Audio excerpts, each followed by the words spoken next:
Welcome to this podcast. Pain is inherent to the human being, necessary for subsistence. People who are born without the ability to feel pain die within a few years of life. This shows the importance of suffering. If we feel pain, it's possible to determine a medical treatment that heals us.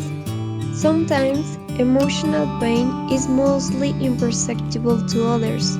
So, it's propitious for each human being, each individual, to undertake the task of inquiring, questioning, and reflecting on what is causing the pain, in order to determine if said cause is good or bad.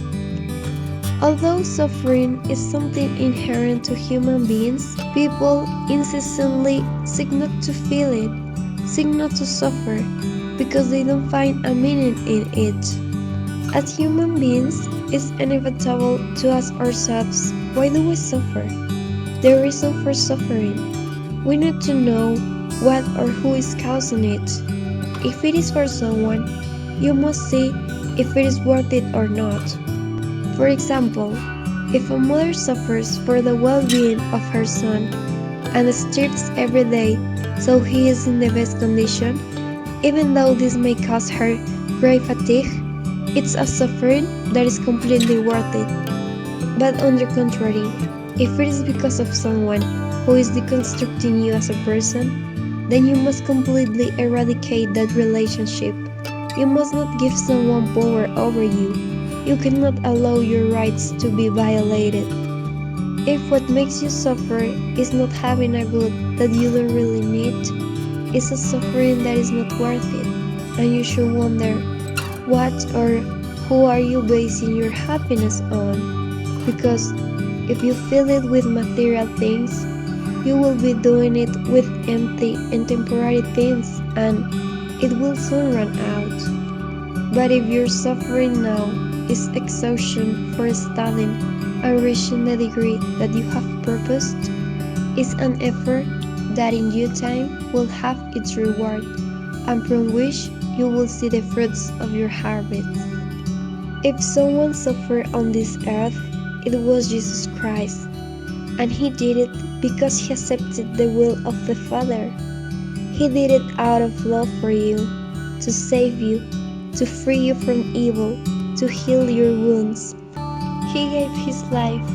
He gave the most valuable thing he had, without complaining, carrying his cross with love, giving everything, knowing that although it seems something bad, it will bring many blessings for all generations, and that, in reality, it was something very good.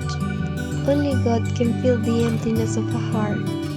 If there is something that is weighing you down, that is making you suffer, give it to Jesus. Let go of control of situations that you cannot handle.